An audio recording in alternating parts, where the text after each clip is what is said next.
Okay, so we're going to start measuring volume now, and we're going to start off with prisms and prisms and cylinders. It says cones at the top, but it should be cylinders. Okay, so we're going to start off with prisms and cylinders, and so let's just give a basic definition for what we mean by volume.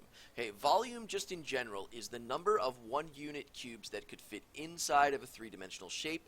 Okay, and we use, again, cubic units because we're literally measuring, if I were to take a bunch of little 1-unit cubes, and what I mean by 1 unit is if we're measuring in inches, they would be 1-inch cubes. If we're measuring the shape in feet, they would be 1-foot cubes. If I'm measuring in miles, they would be 1-mile cubes, right? So we're figuring out how many of the cubes of the same unit would fit inside of the shape, right? So it's actually a measurement of what it would take to fill up the shape, okay, in terms of the units that we're using to measure the outside of the shape. So here's your prism formula. So we're saying if you want to find the volume of a prism, it's the area of the base multiplied by the height of the prism. So pretty straightforward. So let's start off with a triangular prism, and we'll do this one right here. Okay, so in this case, here's my prism. It's a rectangular prism, and so if I wanted to find the area of the base here, okay, I'm going to say that the area of the base is just the area of the rectangle. So in this case, I would say the volume is the area of the rectangle, which is 24 times 20. Okay, and then the height of the prism is the distance between the two bases, which for us is the 10. So if I just, in this case, very straightforward, multiply together 24 times 10 times 20, and it looks like I get 4,800. So again, here's what this really means. If I got 4,800 little cubes that were 1 centimeter by 1 centimeter by 1 centimeter, I could fill up this space exactly. Right, so that's the idea of what we're trying to measure. So let's try one that's maybe a little bit more challenging. Okay, so in this case, I have a triangular prism. Okay, so the idea is the same. So I would say that the bases are the triangles, definitely, because we can't have triangle lateral faces, so they have to be the prisms. And those are the ones that are identical shapes, right? So we kind of know that these have to be the bases. So the volume is capital B, little h, which is the area of the base times the height of the prism. So the challenging part for this problem is we have to find the area of this equilateral triangle with all sides 8. So I'm going to pull out of the picture an equilateral triangle. There it is. Okay, so we're going to say all of the sides are 8, and that's all we know.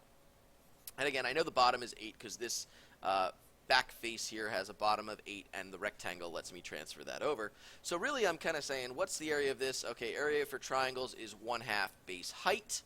The base we know is 8, but we don't know the height. So let's draw a height in and figure out what that is.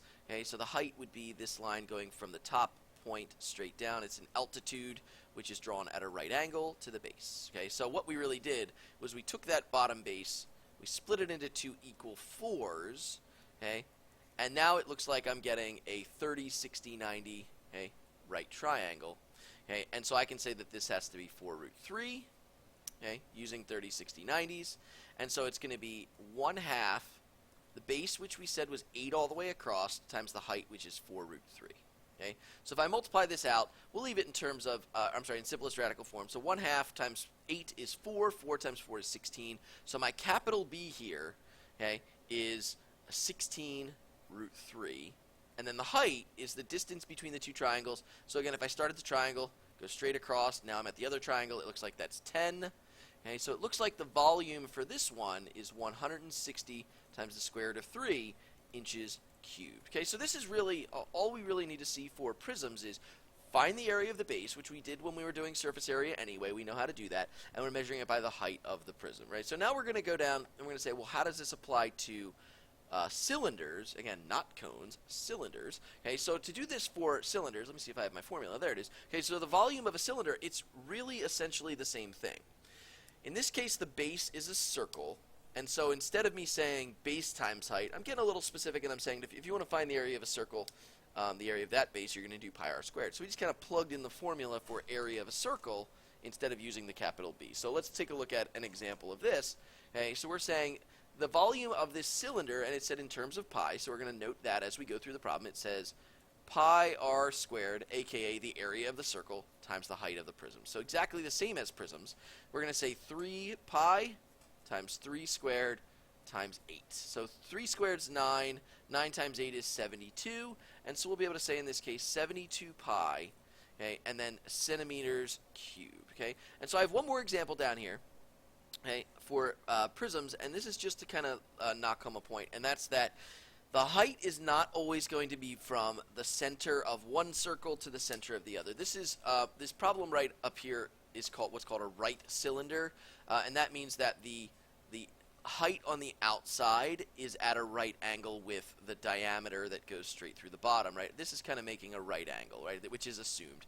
And in this case down here, that is not true, right? If I were to kind of take a look at the diameter right here, and then the regular old height, right, or what appears to be the height of the cylinder, that is definitely not at a right angle. Whenever we're talking about heights, we're always measuring at right angles. So sometimes they're going to give you that height measurement outside of the shape. Remember, it's the distance between the bases, which has to be measured using right angles. So it's the same calculation. We're going to say that the diameter is 2, which means if I'm going to say pi r, I'm going to use a 1 squared times 3.